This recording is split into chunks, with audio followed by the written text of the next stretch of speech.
할렐루야. 자, 여러분, 우리 하나님 말씀 보겠습니다.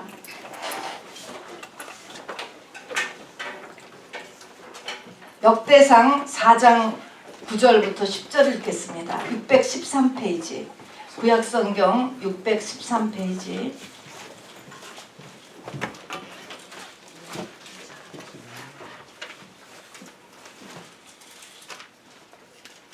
역대상 4장 9절부터 10절 같이 읽겠습니다. 614페이지. 시작. 야베스는 그의 형 아직 못 찾으셨어요? 자, 그럼 읽읍시다. 시작. 야베스는 그의 형제보다 귀중한 자라. 그의 어머니가 이름하여 이르되 야베스라 하였으니 이는 내가 수고로이 낳았다 함이었더라. 야베스가 이스라엘 하나님께 아뢰어 이르되 주께서 내게 복을 주시려거든 나의 지역을 넓히시고 주의 손으로 나를 도우사 나로 환난을 벗어나 내게 근심이 없게 하옵소서 하였더니 하나님이 그가 구하는 것을 허락하셨더라. 아멘. 한 군데 더 봅니다. 시편입니다. 시편 1장 805페이지. 시편 1장 같이 읽겠습니다.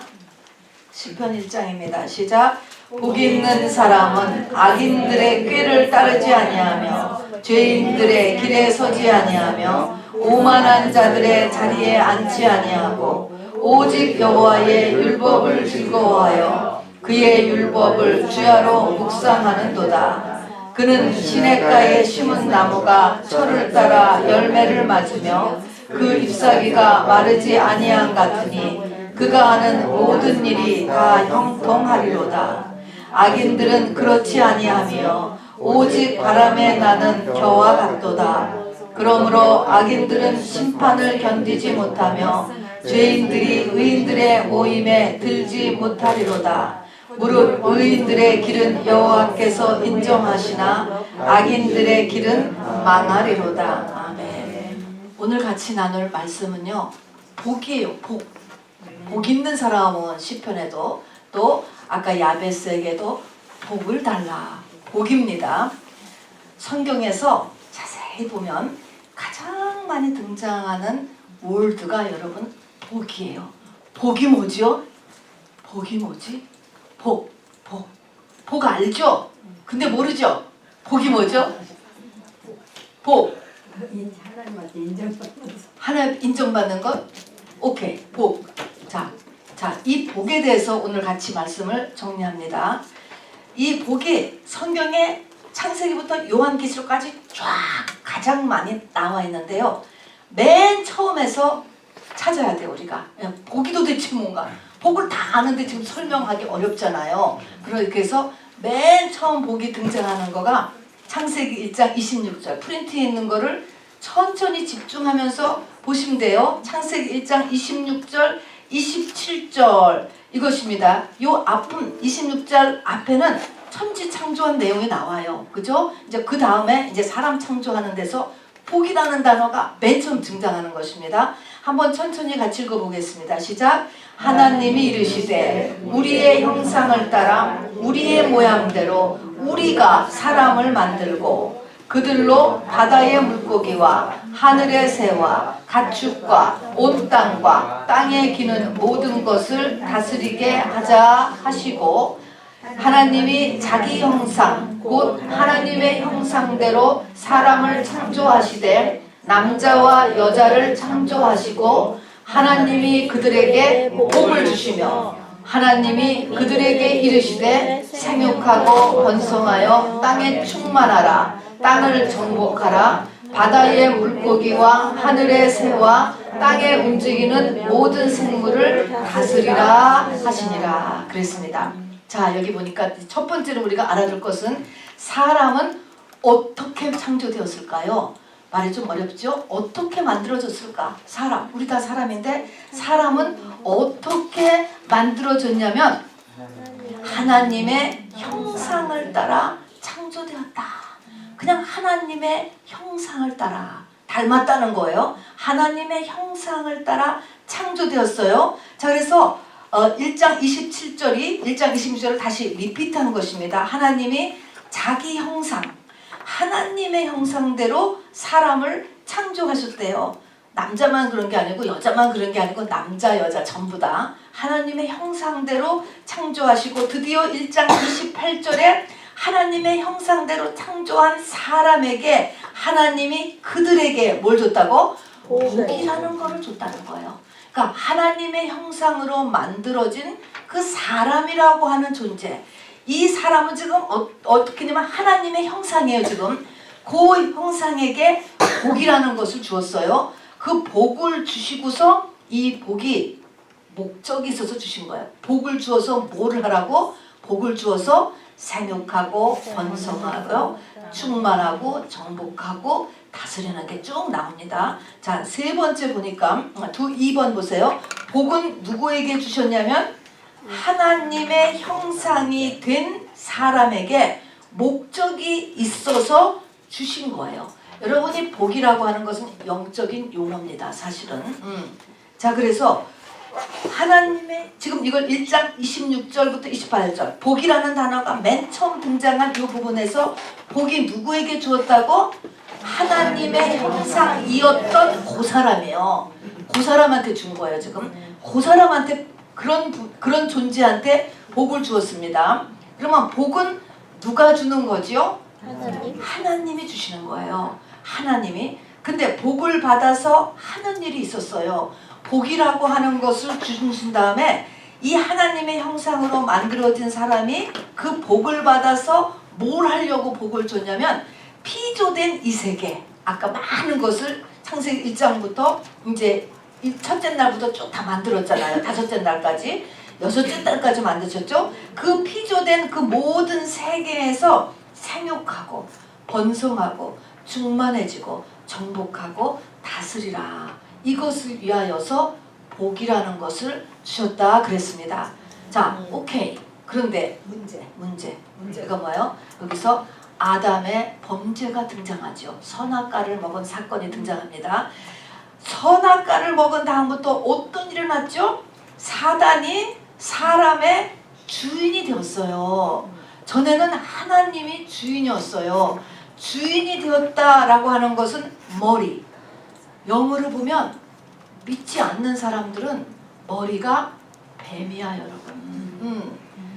또 남편이 뱀이야, 마귀야, 남편이 똑같은 거예요, 여러분. 영의 세계를 보면 말입니다. 겉으로는 안 그렇죠. 어떤 사람이 영으로 봤는데, 이거는 뭐 개인 간증이긴 하지만 지구 있잖아요, 지구. 이 지구가 전체가 다 뱀이 뚜루뚜루 감고 있더라는 거예요. 근데 그것도 맞는 말이에요, 여러분. 주님이 다시 오실 때까지는 공중 권세를 마귀가 잡고 있거든요. 세상 임금이라고 그랬거든요.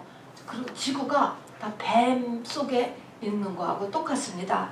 자, 그래서 아담의 범죄로 말미암아 마귀, 뱀, 사단이 사람의 주인이 됐어요.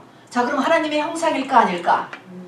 형상이 안 됐죠. 이제는 아까 하나님의 형상인 사람한테 복을 주었는데, 그래서 완전히 이 세상을 마귀가 지배하는 형편이 이르렀습니다. 그래서 창세기 5장 3절에 보니까 그 범죄한 아담이 아이를 낳았어요. 아이를 낳았는데 창세기 5장 3절에 보니까 아담은 자기의 모양, 곧 자기의 형상과 같은 아들을 낳았다. 이 자기의 형상이 하나님의 형상이야? 뭐야? 아니지. 자기의 형상은 뭐예요? 아담의 형상, 마귀의 형상인 아들을 낳은 거예요. 그러니까 이제 그 다음부터 아담 이후에 쭉 낳은 애들은 다 하나님의 형상을 낳지 못했어요. 자기의 형상을 다 따라서 아이를 낳았다라고 성경에 기록되어 있습니다. 자, 범죄한 아담은 마귀가 그들의 하나님이 되었어요. 전에는 하나님이 하나님이었어. 그런데 이제는 선악과를 내가 추지해서 먹음으로 인해서 마귀가 나의 하나님이 되어버렸어요. 그의 하나님이 되어버렸어요. 그의 머리가 되어버렸어요. 그의 남편이 되어버렸어요. 그래서 되었고, 자, 그랬더니 이 거짓 하나님은 거짓 복을 주기를 시작을 했습니다. 그리고 이 거짓 복은, 거짓은 그냥 가로야 사실은. 우리는 안 보이지 거짓이 진짜인지. 이 복을 줬고 이 상태는 언제까지 계속되냐면 재림 때까지 계속돼요. 자, 마귀도 돈을 줄 수 있어요 없어요? 있다. 마귀도 병을 고칠 수 있다 없다? 있다. 여러분 지금 이렇게 되는 거예요 지금. 자, 그래서 그리고 그 사단이 주는 거짓 복도 세상에서 생육하고 번성하고 충만하고 정복하고 다스릴 수 있는 똑같은 역할을 감당합니다. 감당해요. 자, 그래서 보니까 복이라는 것은 뭐냐면 창조주가 자기가 만든 피조물 중에 하나에게 초능력적인 창조주의 힘을 줌으로 인하여서 그 이외의 모든 피조계를 다 다스리도록 한 하나님 창조주의 힘이에요. 힘. 그런 힘이에요. 원래는.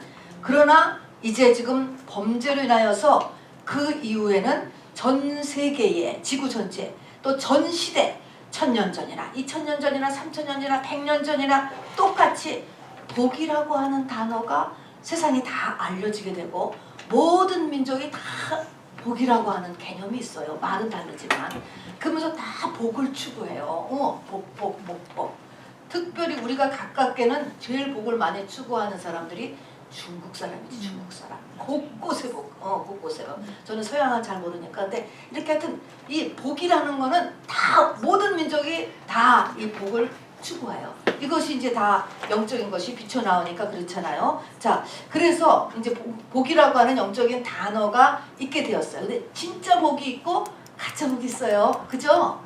겉으로는 똑같아요. 근데 지금 성경에 말하는 하나님의 복이 있고 사단이 주는 복. 이 땅에서 할 수 있는 거는 똑같아요. 할 수 있는 그 용도가 말입니다. 자, 그러면 이제 우리는 여기서 성경의 복이 뭔가, 이제 우리는 이걸 배워야 되잖아요. 이 복의 원어적 의미를 알아야 돼요. 그래야 우리는 참복을 받지. 자, 두 가지를 잊지 말아야 되는데요. 첫 번째는 바라크, 히브리어에 근데 그냥 바라크라고 외워두면 돼요. 바라크.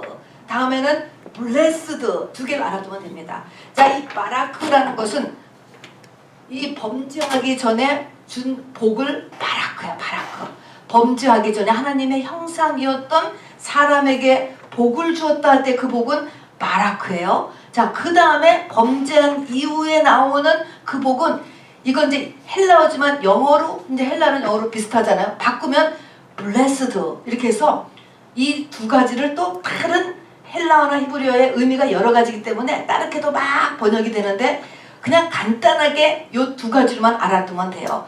바라크하고 블레스다 이렇게 알아면 돼요. 자, 그러면 바라크, 그거를 베라카라고도 하고 율로기아라고도 하고 해피니스 영어로 이렇게도 돌아가는데 이것이 복인데, 맨 처음에 주신 복인데 이게 무슨 뜻이냐면은 그 의미가 무릎을 꿇다라고 하는 의미예요. 자, 그러면 무릎을 꿇다, 절하다인데 무릎을 꿇다라는 의미가 뭘까? 자, 내가 누구한테 무릎을 꿇었어? 그런 말은 내가 그 사람한테 빨려간다라는 거거든요. 무릎 꿇다라는 것은 빨려간다는 그런 의미예요. 그쪽으로 그냥 의지로 끌려가고 따라간다.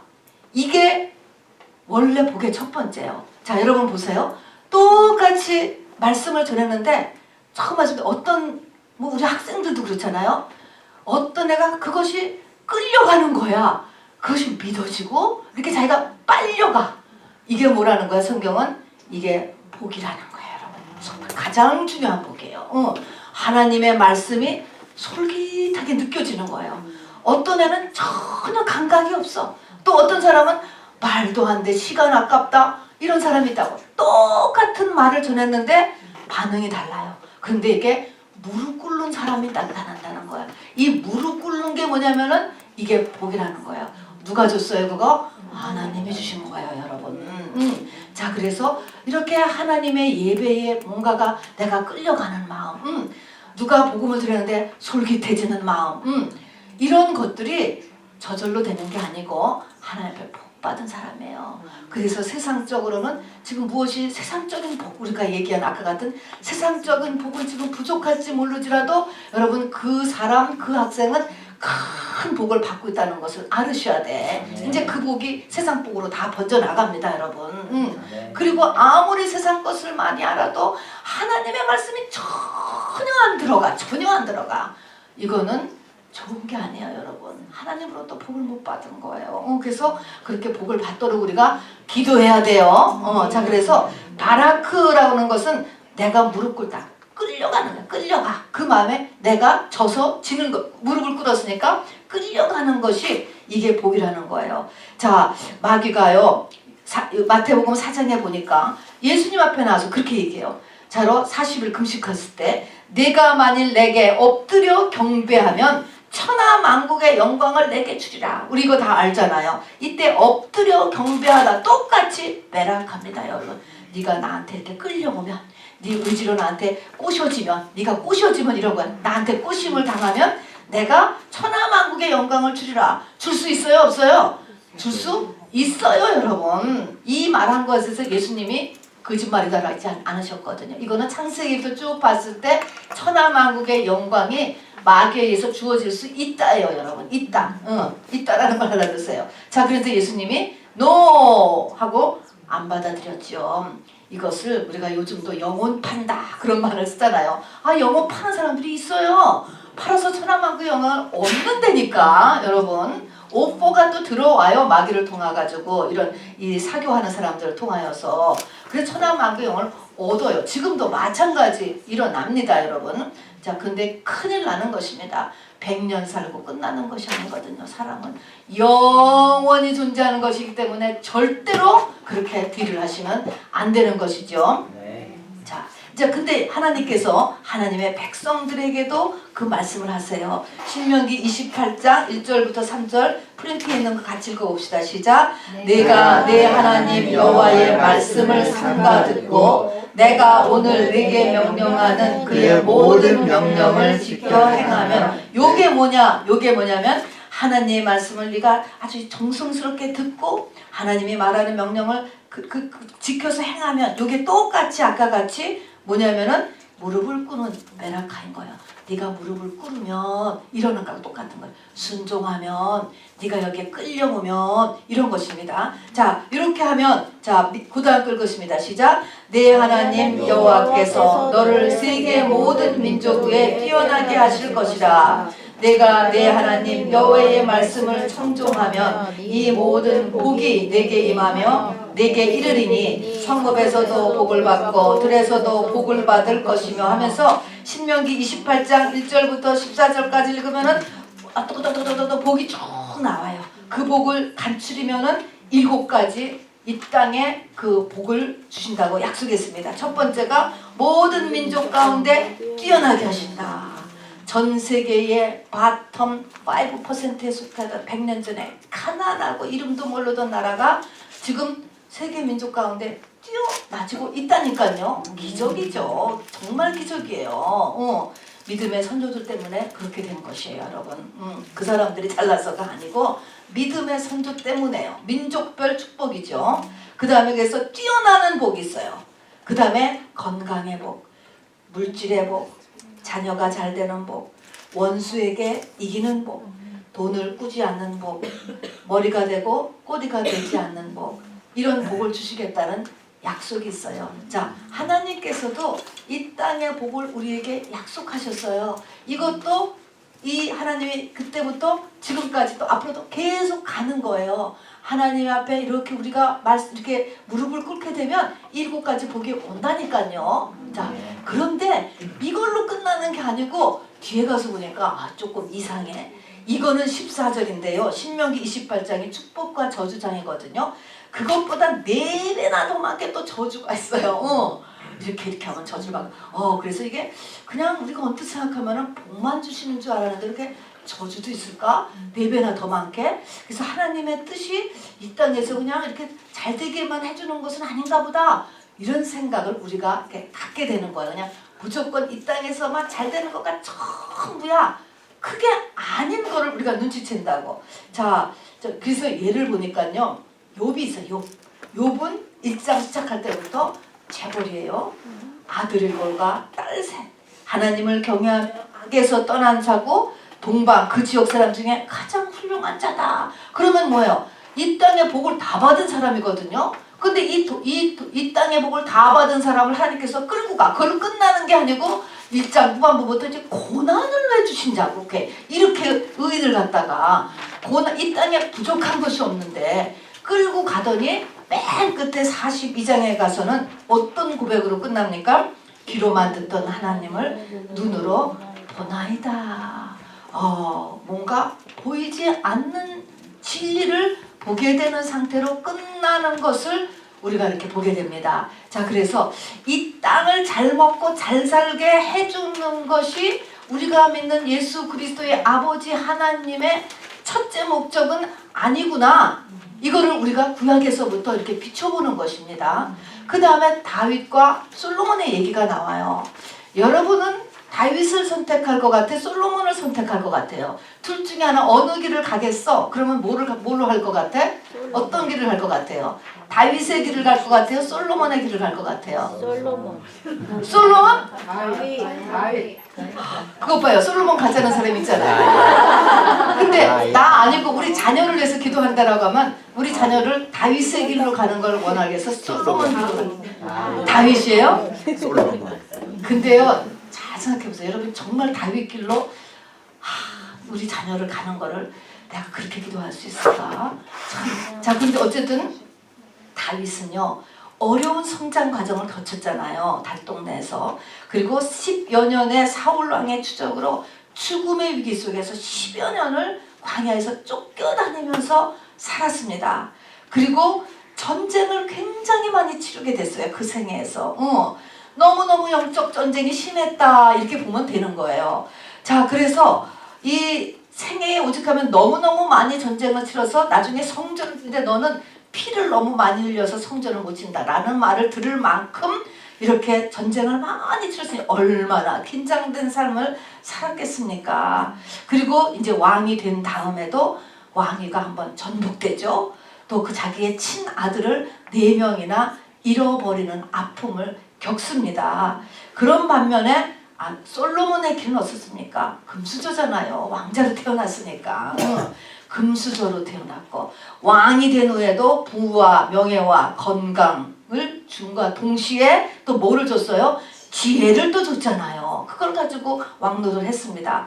전쟁에서 진 적도 없고요. 솔로몬 시대 이스라엘의 영토가 가장 넓었고요. 그리고 가장 평화로웠고요. 솔로몬은 그 생애에 성전을 지어서 하나님께 올리기도 했어요. 근데 여러분 탐이 안 나세요? 자, 그런데 여기서 무엇이 문제가 되냐면 다윗에게 영원이라고 하는 단어가 등장하는 거예요. 솔로몬은 이 땅에서는 정말 퍼펙트하게 이 땅의 것을 다 받고 누리고 갖고 살았다고요. 근데 이 다윗에게 영원한 왕을 만들어주겠다는 영원이라고 하는 단어가 다윗에게 딱 들어가는 것입니다. 이게 문제가 되는 거예요. 이 땅의 것을 우리에게 하나님께서 다 주실 수 있어. 다 주실 수 있어. 만물이 다 너희 것이라 라고 고린도전서 얘기했잖아요. 그런데 이 솔로몬 같이 할 수 있는데 뭐냐면은 영원이라고 하는 거하고 이게 지금 문제가 되는 것입니다. 그래서 다윗은 영원한 왕이 영원이라는 단어입니다. 자, 그래서 우리가 지금 베라카 무릎 꿇는 이 첫 번째에 복을 주셨다라고 하는 그 복은 하나님 앞에 이렇게 내가 무릎 꿇게 되는 것, 끌려가는 것, 뭔가 이렇게 고생스러워도 끌려가는 것. 다윗도 이게 끌려간 거야. 끌려가 그 고생길을 끌려가는 게 복이다 이런 것입니다. 어쩌다 보니까 여기까지 끌려온 것이 여러분 복인 줄 복이에요, 여러분. 이게 복. 자, 근데 이제 두 번째의 복을 생각해야 돼요.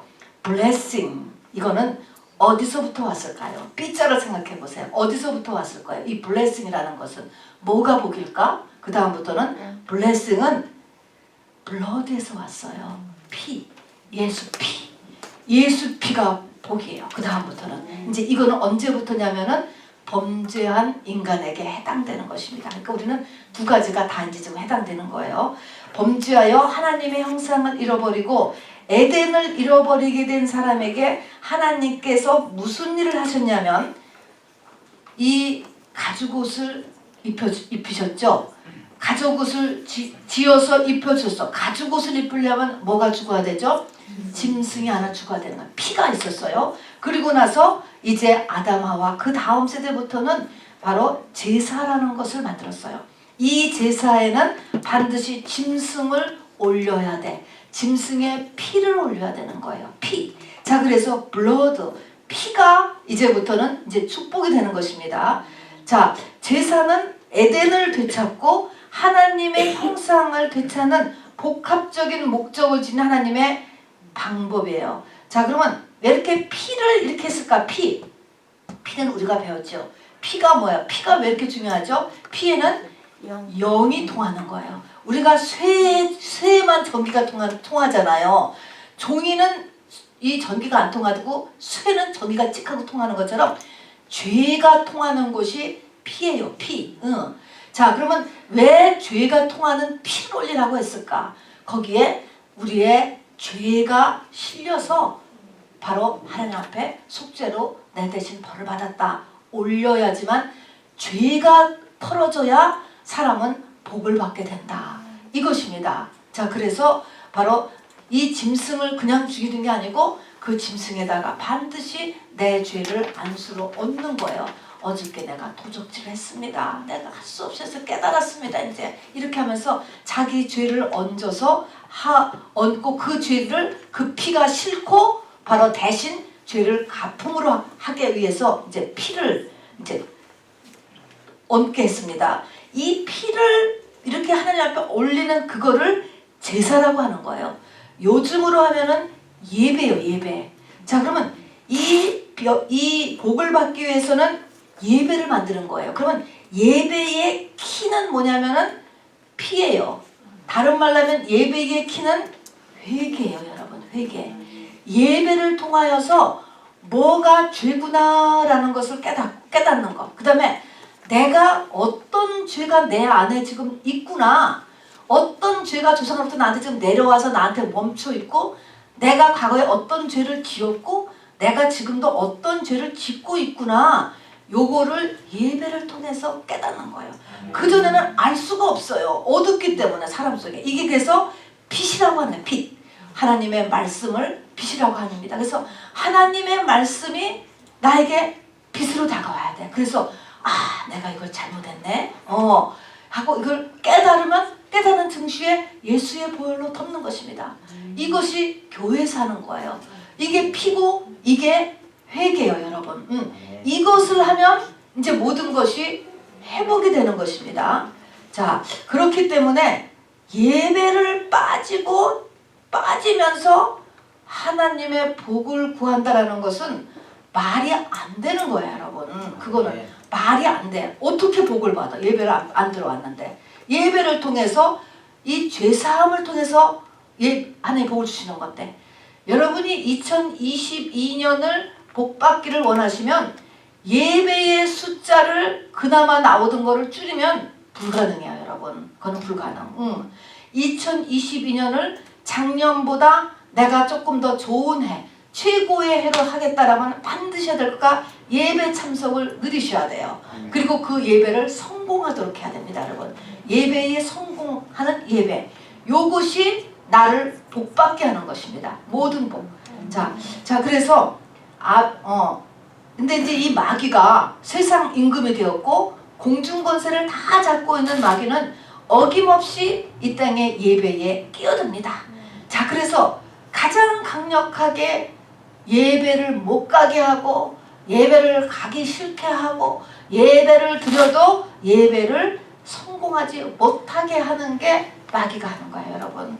교회 가려고 하면 일이 얼마나 생겨요, 여러분. 생기잖아요.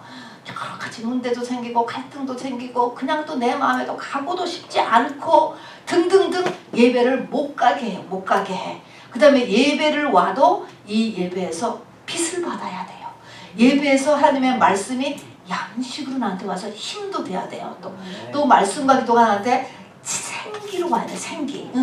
이렇게 하기 위해서 나를 확 드리는 거거든요. 그래서 예배 시간 맞춰야 되고 저는 헌금 드리는 시간도 꼭 넣잖아요. 굉장히 중요하기 때문에 그래요. 정성을 들여서 1불, 5불 그게 문제가 아니에요. 하나님 앞에 예물도 드리고 또 이렇게 졸지 않고 이렇게 드리는 거 그게 예배 성공하는 거거든요. 그렇게 해는 것이 복 받는 것입니다. 네. 그래서 카인의 제사와 아벨의 제사가 첫 번째 제사였어요. 그런데 카인은 제사를 실패했어. 실패. 그리고 아벨은 성공했다 그랬습니다. 이렇게 예배를 교회까지 왔어도 그날 예배를 마귀는 실패하게 만든다니까요. 그리고 하나님은 우리가 성공하기를 원하시죠. 그래서 이제 교회의 스태프들을 어떻게 예배 오시는 분들이 예배를 성공할까라고 머리를 싸매고 기도하고 준비하고 이렇게 하는 것입니다. 자, 그래서 P는 P예요. P는 뭐냐면 회개예요.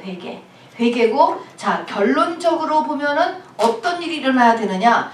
예배를 통하고 내가 진심으로 회개를 하면은 내 겉사람의 문제예요. 이게 지금 선악과 먹은 나잖아요. 내 겉사람이 강화되느냐, 겉사람이 약화되느냐. 내가 1년 동안 예배를 잘 드려서 예배 성공하면 여러분 복을 받는데 그 이제 복이 근본에서부터 이제 다 해결되고 좋은 일들이 일어나는데 그 증상은 뭐냐면 자죠, 자.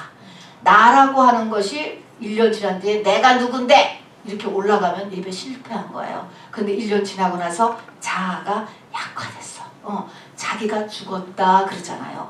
내가 죽은 만큼 주님이 주인 되거든요. 이렇게 되는 게 지표예요. 지표. 그래서 카인은 그냥 나 해서 이제 나가서 카인 성을 세우고 나가서 아벨은 죽었어. 이거 모형으로 보여주는 것입니다. 그래서 아벨이 이제 예배에 성공한 것이죠. 자, 하나님께서는 영계의 원리는 10계명을 알려주시고 그 계명을 지키는 자에게 눈에 보이는 것들로 축복하셨습니다. 구약에서. 그렇게 하심으로 하나님의 살아계심을 보여주면서 하나님의 백성들을 이끄셨어요. 왜 그랬냐면 그들에게는 이미 영적인 올바른 눈이 없었으므로 영적인 것, 하나님의 세계, 진리의 세계, 영혼을 처음부터 설명할 수가 없었어. 그렇기 때문에 일단 물질 축복, 이 세상의 축복에서부터 시작을 했다는 것입니다. 물론 그건 지금도 계속돼요. 이거는 처음 아무것도 모르는 사람한테는 눈에 보이지 않는 건 아예 모르는데 눈에 보이는 것에서 하나님이 역사하는 것을 보여줘야만 그 사람이 끌려오기 때문에 그렇습니다. 여러분들은 선교지를 가면 예수 믿으면 돈이 생깁니다. 예수 믿으면 병이 낫습니다. 그렇게 해야죠. 당연히 그렇게 하죠. 이스라엘 민족이 애굽에서 엑소도스 했을 때 젖과 꿀이 흐르는 가나안 땅에 간다라고 데리고 나왔지 너 40년 동안 고생한다 그러면 안 나왔을걸요. 또 거기서도 금은보화 애굽 사람들한테 다 막 받아냈거든요. 이거 받아냈는데 나중에 너 그거 광야 지나면서 성전을 할 때 다 뺏어서 성전 지을 거야. 그러면은 안 받아올 걸? 집건 줄 아니까. 내 재산인 줄 아니까 막 다 뺏어가지고 다 나왔어요, 여러분. 이것이 인간의 한계예요. 그러니까 그렇게 시작이 된다. 이게 다가 아닌데 그렇게 시작될 수밖에 없다라고 하는 것을 알아두셔야 돼요. 우리가 그것이 잘못된 것이 아니라 그런데 이것이 이제 보이는 세계에서 보이지 않는 세계로 넘어가야 돼요. 넘어가는 것이 이제 해야 되는 필요합니다. 그러나 이제 이후에 때가 참에 지금까지 닫혀있던 하늘이 예수 그리스도의 십자가 구속으로 인해서 열려졌습니다. 이제 계속적으로 보이는 세계만 가지고 구약이 끌어오다가 이제 예수님이 오셨다고요. 자, 그래서 신약 시대의 복이 알려지게 되었습니다. 그 복으로 가는 길이 뭐냐면 산상수훈 팔복이에요. 팔복. 이거는 성령 받은 사람에게 이제 해당이 되고 성령 받은 사람이 추구해야 될 참 복입니다. 이거를 해야 아까 맨 처음에 시작인 하나님의 형상을 우리가 잃어버렸잖아요. 하나님의 형상으로 우리가 올라가야 되는 거예요. 하나님의 형상으로 올라가기 위한 첫 번째 단계는 눈에 보이는 것들로 하나님이 살아계시다라는 걸 알려주셨지만 이제 그것이 때가 되면 어떻게 해야 돼요? 보이지 않는 세계 속으로 들어가서 하나님의 형상대로 우리가 만들어졌잖아요. 그 형상을 되찾는 대로 끌고 가야지 거기가 끝이에요. 끝. 응. 그러면 우리가 예수가 되고 하나님이 되는 거죠. 자, 그래서 그렇게 되는 과정이 뭐냐면 신약의 복. 똑같이 십계명도 산에 시작하고 산상순도 산에 시작하세요. 예수님으로 인하여서 이제 영계의 복으로 들어가는 문을 연 것이 이제 팔복입니다. 자, 이 팔복은 이제 제가 주일날 이제 뒤로 자세히 가서 설명할 거고 오늘은 한 가지만 보면요. 자, 그렇습니다. 어떻게 이게 되어 있냐를 보시기 바랍니다. 팔복의 첫 번째가 뭐냐면 심령이 가난한 자는 복이 있다. 지금까지 구약에서 했던 거하고 전혀 다르잖아요. 구약에서는 뭐예요? 돈이 있어야 되고 머리 되고 꼬리 되지 않아야 되고 모든 민족 가운데 뛰어나야 되고 건강해야 되고 막 세상적으로 다스리고 정복하는 이런 걸로다가 계속 하는데 갑자기 예수님은 무엇을 십계명하고도 전혀 다르게 무엇을 얘기하면 가난하다는 거야. 심령이 가난한 자는 복이 나니. 이제 이걸 하나만 본다면 심령이라는 것부터가 이게 문제예요. 이 영이라는 것이 이제 등장을 하는 것입니다. 심령은 마음과 영이 합해진 말이에요. 내 마음도 가난, 영도 가난. 영이라는 게 등장해요. 자, 이것을 우리가 다시 풀어보면 이런 말로 하면 더 이해가 쉬워요. 내 마음과 내 영이 가난한 것을 발견한 사람은 복 있는 사람이다. 신약의 복은 이제 지금 하나님의 형상을 회복하기 위한 첫 번째는 내 마음과 내 영이 가난한 것을 내가 깨달은 사람이에요. 그러면 가난하지 않으면 어땠는데 우리는 어떻게 살죠? 우리는 누구나 가난을 싫어하지. 그래서 무화과 나뭇잎으로 자기를 부요하게 하려고 애를 쓰면서 저나 여러분이 살잖아요. 공부하는 거, 돈 버는 거, 뭐 건강한 거, 이쁘려고 하는 거, 뭐 여러 가지가 나를 가난하지 않고 부요하려고 애를 써요. 그런데 이것이 어느 날 이제 믿음이 커가면 하나님 앞에 내가 아무것도 없구나. 아무것도 없구나라고 하는 것을 하나님의 빛을 통해서 확 깨닫는 거예요.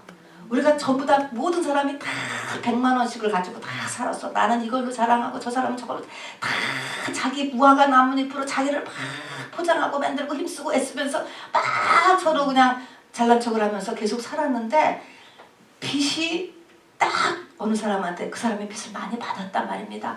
빛을 받아서 보니까 자기 속에 있는 것이 다 아무것도 아니다라는 거. 아무것도 아니라 불교에서 말하는 무예요. 그야말로 엉망진창. 내가 다 100만 원씩 가지고 살던 사람이 1억 같은 사람이 딱 나타났어. 그러면은 잽도 안 되잖아요. 그런 것처럼 하나님이 쫙 임하면서 보니까 내가 지금까지 이렇게 악을 쓰고 내가 뛰어왔던 그런 모든 것들이 아무것도 아니구나. 이게 아무것도 아니라는 것을 발견한 사람이 복의 첫 번째.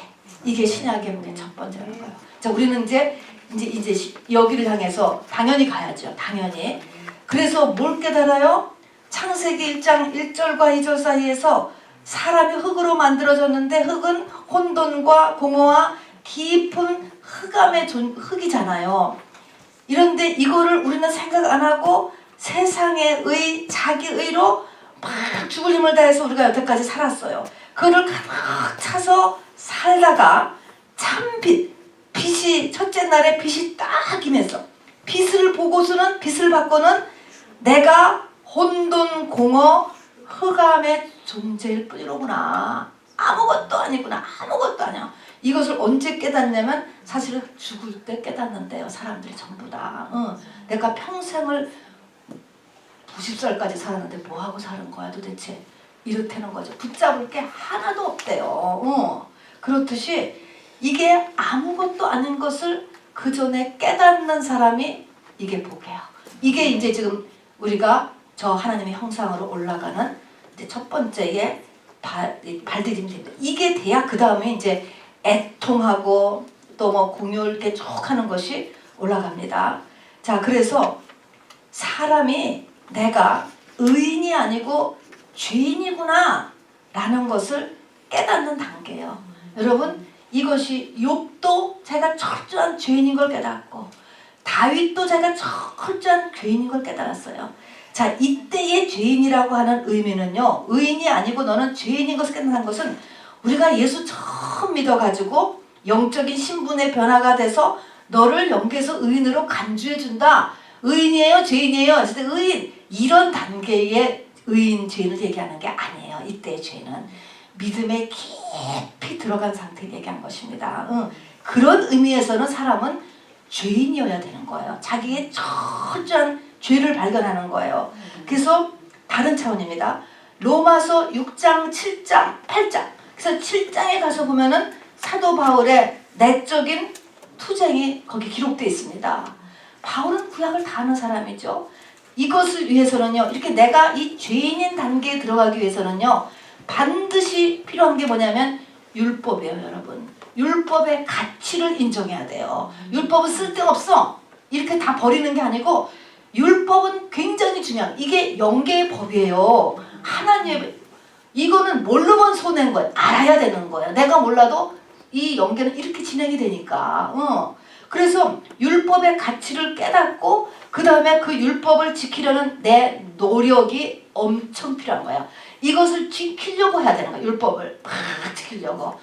우리가 종교개혁을 일으킨 마틴 루터도 율법을 지키는데 왜 이렇게 안 지켜져? 막 그래서 그 돌계단을 무릎에 피가 흘리면서까지 올라갔다. 이렇게 율법을 지키려고 하다가 우리가 여기서 올라가는 것이지, 이게 뭐 말씀 하나도 안 지키고 그냥 무조건 나는 의인이고 하나님의 자녀다라는 것은 시작도 안 돼. 시작도 그렇게 하면은. 자, 그래서 2번을 보세요. 율법은 선한 거예요. 하나님을 닮아가는 거예요. 선이라는 것은 완전한 거예요. 그것을 인정해요. 그래서 사도 바울이 율법은 선하고 완전하고 하나님이고, 그 율법이 하나님이고, 그렇게 해서 열심히 지키는데, 아무리 지키는데 한참 잘 지키다가 내 속에서 또 뭐가 올라와요? 죄가 올라오는 거야. 또 죄가 올라오는 거야. 나는 도대체 왜 이러느냐? 왜 이러느냐? 그렇게 하면서 아무리 해봤자 또 가다가 가식이 되는 거야. 가식. 바리새인 서기관도 다 가식 레벨로 넘어갔잖아요. 그냥 가식. 안 되는 거라 이게. 그리고 감춰져. 감추고서는 감추고 살 수밖에 없어. 이 감추는 이 담이 무너지지가 않는 거야. 내 속에서. 왜 이렇게 안 무너지지? 그러고 싶지 않은데 이 담을 내가 무너뜨려지지가 않는 나. 속고 사는 거야. 마음 문을 열고 싶은데 마음 문이 안 열려지는 나. 그러다가 또 죄를 짓는 나. 요런 나. 이래서 이게 자기에 대해서 손을 드는 거를 죄인이라고 하는 거예요. 뭐예요? 나는 하나님의 특별한 이 배려가 없이는 안 된다라는 거야. 안 돼. 내 힘으로 해보려는, 내 힘으로. 근데 이 과정이 없으면 안 된다니까요. 그래서 자기 속을 해보다가 안 돼서 가식. 그러니까 가식적인 나를 하나님 앞에 한탄할 수 있어야지. 마음 문을 못 여는 나를 한탄을 해야지. 교회 와서. 나는 왜 이렇게 외식만 할 수밖에 없어요, 하나님. 이게 이렇게 되는 거. 또 왜 이렇게 또 나는 또 죄를 또 짓고야 말아요. 마음에서 나오는 죄, 우리 7가지. 또 가나안의 7족속. 우리 또 지난번에도 금요일날 이것이 깨끗해지지가 않는다니까, 내 속에서. 이것 때문에 어떻게 해요? 자기 자신을 절망하는 거예요. 그래서 도저히 안 되는구나. 요게 바로 다윗이 내가 못해서 죄에 잉태하였나이다 라고 하는 자기 자신의 바닥을 보는 거예요. 그것이 사도 바울이 오라 나는 곤고한 자로다. 이렇게까지 하니까 그 다음에 예수님과의 결혼이 이루어지는 것입니다. 로마서 8장에서 이제 그리스도 안에 있게 된 거예요. 그리스도 안에 있는 자에게는 결코 정죄함이 없나니의 상태가 그대로 그렇게 정죄함이 없어. 그래서 억지로 정죄를 안 하는 게 아니고 저절로 정죄가 안 돼. 그 상태가 되어지, 정죄가 안 되게 되어지는 거야. 이것이 전부 다. 그런 상태로 넘어가 버린다고. 그러면서 이게 똑같은 것이 그 마음속에서 기쁨이 일어나고, 세상에 줄 수 없는 기쁨이 있고, 또 갈증이 나기가 무섭게 속에서 생수가 터져 나오고, 이런 사람을 세상에 빛이다, 세상의 소금이다, 이렇게 얘기하는 것입니다. 이걸 신부라고 이야기하죠. 자, 그래서 마지막 장입니다. 안 되는 나를 인정해야 돼. 이게 복이에요, 여러분. 안 되는 내 꼬라지를가 이거를 인정하는 게 여러분 산상순의 첫 번째 심령이 가난한 자는 복이다. 이것입니다. 자, 그래서 안 되는 나를 인정하고 자, 근데 하나님은 나의 이것을 인정시키기 위해서 우리가 여호수아서에 보면은 여호수아가 바로 가나안 7족속과의 전쟁을 하잖아요. 여호수아라는 이름이 예수라는 이름이거든요. 성령께서 나를 공격해 오시는 거예요. 나의 내면의 문제를 일으키고 환경의 문제, 집안의 문제, 돈 문제, 가정 문제, 자식 문제. 이게 뭐예요? 내 안에 이게 내가 좀 항복하라고 항복하라고 진격해 오신다고 계속적으로. 이게 자아를 무너뜨려 가시는 하나님. 자아가 뭐예요? 겉사람이에요. 나의 선악과를 먹어 생긴 나예요. 나는 죽으라고 이거를 놓지 않으려고 하고, 누가 이거 건드리면 교회를 안 나와버리고 그러잖아요. 근데 하나님은 끊임없이 이거를 죽이려고 해. 교회 안 나왔다고 이렇게 해결되느냐? 절대로 해결 안 돼요, 여러분. 안 봤다고, 그 사람 안 봤다고 일이 해결되지 않는다니까, 여러분. 하나님이 하시는 거예요. 복 주시려고. 자, 그래서 어디까지 가야 돼요? 성령으로 인해서 내 안에 7족속, 여러분, 내 안에 7족속 있다 그랬잖아요. 내 마음에서 나는 죄도 있잖아요. 우리 속에 이것이 눌러놓으면 조금 있다 또 눌러가고, 오늘 눌러놓으면 사흘, 이게 계속 이렇게 나온다고. 그런데 이것이 나중에 내 겉사람이 죽으면 이 7족속이 힘을 못 써.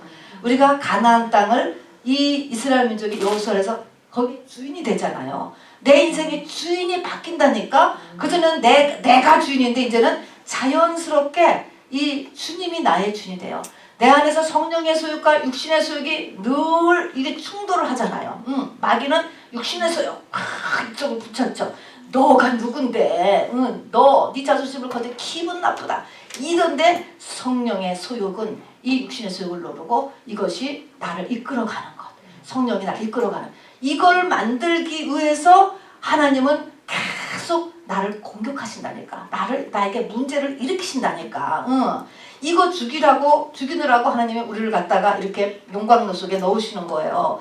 그래서 성령으로 인해 내 안에 7족속이 힘을 못 쓰고 31명의 내 안에 왕이 항복해야 돼요. 여호수아가 31명의 왕을 죽였잖아요. 31명의 왕이라는 것은 뭐냐면 내가 성경하고 맞지 않는 가치관 또는 습관이 31가지가 있다는 거예요. 사람 속에는. 이거 다 고쳐야 돼. 나는 그렇게 살고 싶지 않은데, 나 이렇게 살고 싶은데, 세상은 이런데요. 다 쓸모없고요. 성경이 원하는 대로 고쳐줘야 돼. 31가지를 고쳐야 된다고 이거 지금. 그 항복해야 돼요. 그리고 빌립보스에 보면 사도 바울은 내 안에 착한 일을 시작하신 이가 그 일을 끝까지 이루어 주실 것을 믿고 자기를가 원한다. 이렇게 말씀했어요. 착하다, 선하다. 성경은 선한 것은 하나님밖에 없어요. 나를 예수같이 만들려고 하는 이 일을 시작하시니, 성령 받은 사람은 하나님이 지금 다 일을 여러분이 하고 계세요. 지금 하시니까 끝까지 일을 성취하실 것이라는 것은 뭐예요? 내 겉사람을 죽이는 데까지 나를 끌고 갈 것이다. 이거를 소망하고 믿는다는 것이죠. 우리가 여간 고집을 피지 않으면 하나님을 하셔요. 근데 내가 여간 고집을 피고 그냥 자존심을 세우고 그러면은 할 수 없죠. 육체의 기간이 다 끝나면 그냥 가나안 영생과 이 땅에서 못 보고 광야에서 그냥 죽는 거예요, 여러분. 그러면 바깥 어두운 데로 가는 거예요, 그거는. 결론, 그래서 자신에 대해서 철저한 절망이 되어서 예수 그리스도가 나에게 오시지 않으면 나는 구제가 불능이로구나 라는 데까지 가는 것이 끝입니다. 자, 그래서 마음이라는 것은 혼이에요. 내 생각 속에서도 또 내 영에서도 나에게는 하나님이 인정하시는 의가 없다는 것을 발견하는 것이 복이 산상순의 첫 번째 복이에요. 내가 공부를 엄청 잘했어. 나는 천재였어. 천재. 지금도 정말 노벨상 후보될 만큼 천재야. 이것도 뭐예요? 자기의예요. 자기의. 나는 엄청나게 정직하게 살고 열심히 살고 성실하게 살았어. 그것도 뭐예요? 자기의예요, 여러분. 이것이 다 아무것도 아니구나. 그만큼 우리에게 빛이 필요해요. 하나님의 진리의 빛을 비춰봤을 때 이게 아무것도 아니라는 것을 깨달아서 하나님이 인정하시는 거, 인정해 주실 거 없어. 나중에 우리가 죽은 다음에 하나님의 심판대가 돼가지고 이 땅에서 내가 빌딩이 몇 채인데 우리 자식이 얼마나 잘 키웠는데 내가 얼마나 정직한 하나도 안 냉정된다니까 그것이. 그걸 얘기한 그걸 미리 해야 되는 거예요. 자, 그래서 이런 1단계가 되어야 그 다음에 애통, 온유, 의에 줄이고 목마름, 긍휼, 청결, 화평, 핍박하는 그런 8번째까지 다 되고 나면 산상순의 맨 끝이 뭐냐면 반석 위에 짓는 집이 되는 거예요. 그래서 우리가 죽을 때 안전하게 주님으로 넘어가는 것이죠. 반석 위에 짓는 집은 풍랑이 오고 비가 오고 창수가 내려도 무너지지 않는 거예요. 이것은 우리가 죽음을 두렵지 않게 넘어가는 것이고 이게 새 예루살렘 성에 들어가고 어린 양의 신부가 되는 것입니다. 이것을 위해서 우리가 태어난 거예요. 자, 세 번째는 우리의 인생의 마무리 단장을 위한 요한계시록의 7가지 복이 있습니다. 그러니까 맨 처음에 복은 하나님 앞에 끌려가는 복, 이건 순종의 복이에요. 두 번째 복은 어떤 복이에요? 블러드, 피가 복이에요. 피, 회개가 복이에요. 그 다음에 세 번째는 요한계시록에 특별히 7가지 복이 나오는 것은 내 인생을 이렇게 마무리하기 위해서 다시 이렇게 반복이에요. 제가 말씀드릴 테니까 그냥 여러분 한번 써보세요. 계시록 1장 3절에 보면 이 요한계시록을 읽고 듣고 지키는 자는 복이 있도다 그랬습니다. 자, 그거 복이래요 여러분. 그렇게 할 수 있는 거 계시록. 그래서 계시록이 중요합니다. 두 번째는 14장 계시록 14장 10절에 보면 주 안에서 죽는 자는 복이 있다. 여러분 예수 믿고 죽은 데서 복이다 그런 의미가 아니에요. 주 안에서라고 하는 것은 바로 신부가 되어 죽는 사람. 이건 우리가 주님이 그 전에 오실 때는 우리가 살아있을 때 주님이 오시면 휴거가 되는데 주님이 내가 육체 기간이 다 그 뒤에 오시면은 이 땅에서 신부로서 죽는 사람은 복이 있다. 그건 죽어도 복이라는 거야. 죽어도. 그래서 신부의 믿음까지 올라간 다음에 죽은 사람은 복이 있다 그랬습니다. 세 번째로 보면 깨어 자기 옷을 지켜 벌거벗고 다니지 아니하며 자기의 부끄러움을 보이지 아니하는 자는 복이 있다 그랬습니다. 무슨 말일까? 아까 같이 바로 부끄럽고 우리는 뭔가를 가리고 근데 뭔가 이렇게 가리우고 살고 뭔가 옷을 잔뜩 해입고 살아. 근데 뭐예요? 자기 의가 아무것도 아닌 것, 내가 지금 이루어놓은 것들이 아무것도 아닌 것을 깨달은 사람은 복이 있다는 거예요. 어깨에 힘을 잔뜩 주고 다니는데 하나님이나 영계 보기에는 창피한 거야. 저 옷들 더 벌거벗고 하나도 하나님을 위해서 만들어 놓은 게 하나도 없는데 저렇게 잘났다고 돌아다니니까 벌거벗고 다니는 것 같은 거예요. 그래서 하나님 예수의 옷을 입어야죠. 자기 의가 없어진 상태. 네 번째는 어린 양의 혼인잔치에 청함을 받은 자는 복이 있도다. 신부의 복이죠. 신부의 복. 우리 다 이 복이 있는 것 같아요. 이제 택함까지 받아야지.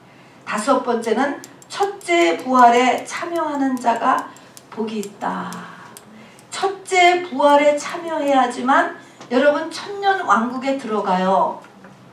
천년 왕국에 못 들어가면 여러분 지구는 그 다음에는 못 와요. 여러분 없어지니까 지구 끝이야. 끝. 죽는 순간에서 이 지구 다시 못 와. 그러니까 여러분 첫째 부활에 참여하는 자까지 크면 이 지구에서 우리 다시 한번 천년 동안 살아요. 안 그러면 영영이 못 본다니까 이 지구를. 그거를 위하여서 뭐 살을 동안에 열심히 세계 일주 다니는 분도 있다고 합디다. 곳곳을 보기 위하여서 못 보니까 앞으로. 근데 그거는 그냥 조기고요. 하여튼 첫째 부활에 참여한 자는 복이 있고, 그다음에 여섯 번째는 계시록의 말씀을 지키는 자가 복이 있고, 일곱 번째는 자기 두루마리를 빠는 자가 복이 있다 그랬습니다. 자기 두루마기를 빠는 자 뭘까요? 회개할 수 있는 사람이죠. 회개. 회개는 하라고 해서 하는 게 아니고 죄가 깨쳐지고 비춰져야 하는 거예요.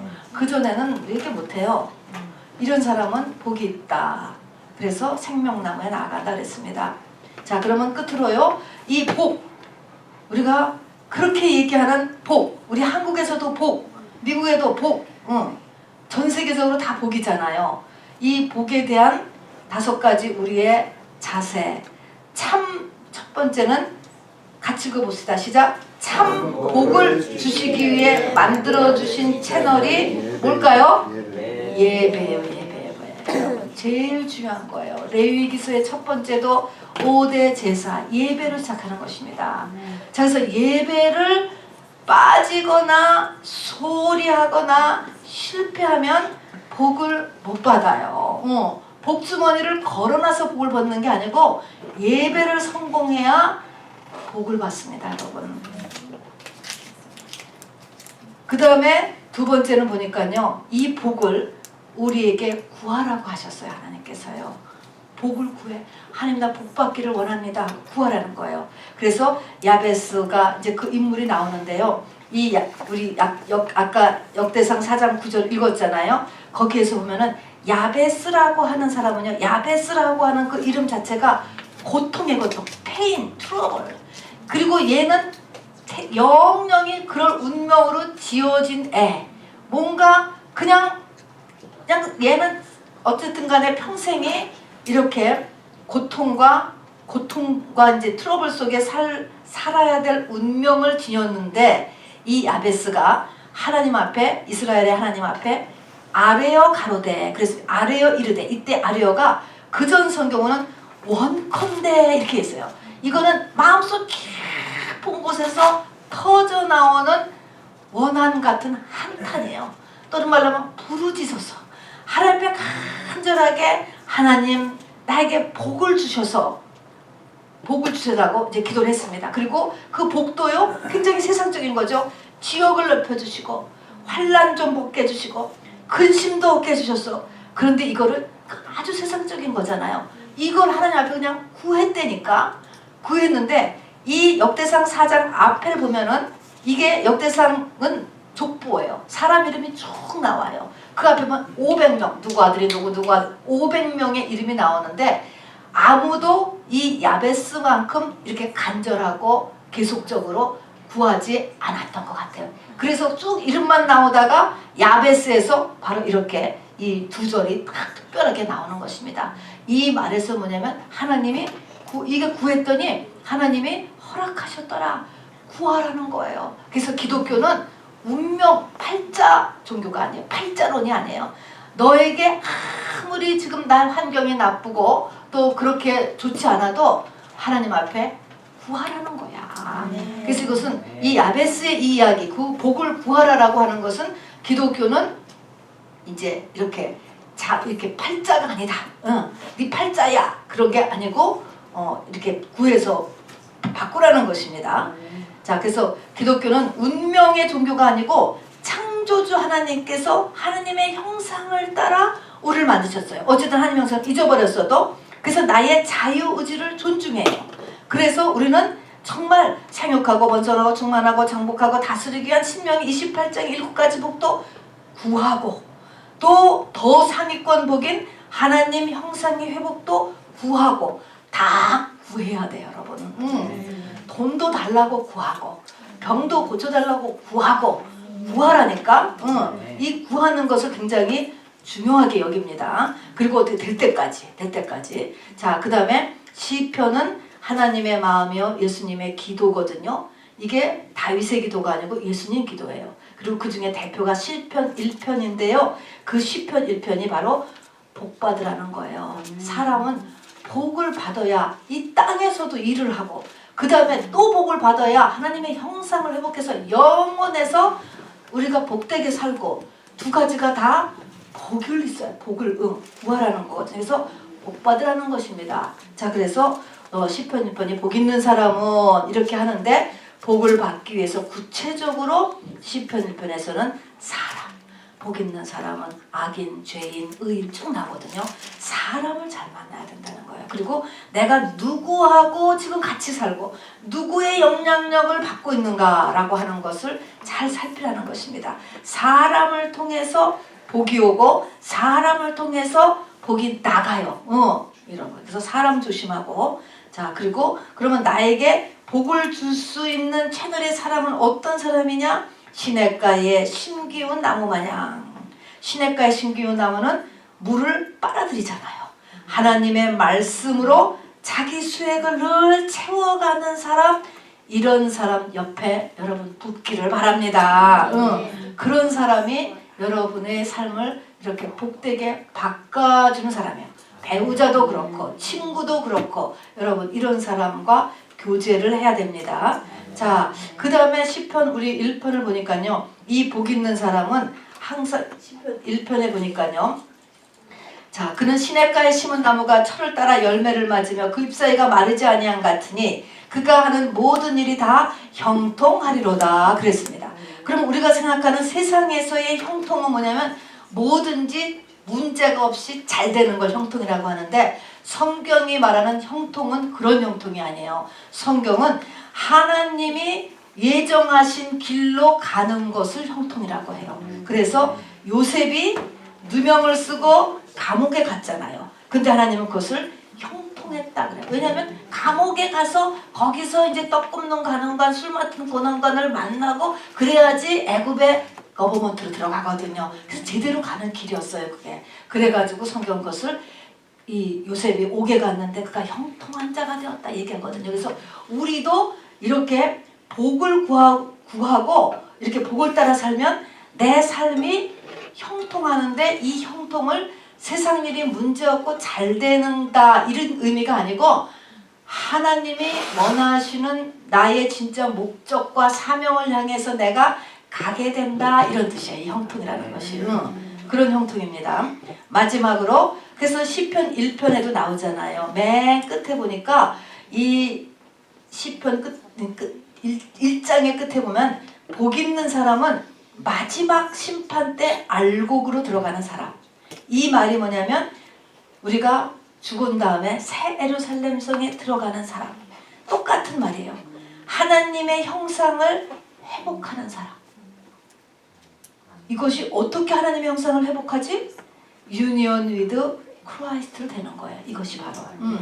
그래서 하나님의 형상이 내게 회복되죠. 내 범죄한 내가 옛사람이 없어지고 예수 그리스도가 나의 주인이 되는 이렇게 해서 하나님의 형상이 회복되는 거로 창세기 1장에 그것이 이제 그대로 돌아가서 하나님의 형상대로 만들어진 내가 다시 하나님의 형상으로 되어서 이 땅과 영원토록 우리가 살게 되는 것입니다. 이게 우리를 향한 하나님의 목적이에요.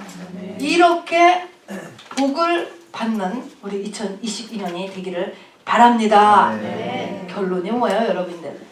예배 성공하시고 기도하고 여러분 그죠? 야베스 같이 구해야 돼요. 사람 조심하고 또 내 생애에서 올해 조금 어려운 일이 있더라도 그것도 형통인 걸 믿으세요, 여러분. 여러분 예배 성공만 하면 내한테 어려운 일이 있어도 이것도 하나님이 원하는 길로 가는 길목이다. 형통으로 꼭 믿으시기를 바랍니다. 우리 시간에 같이 찬양하겠습니다.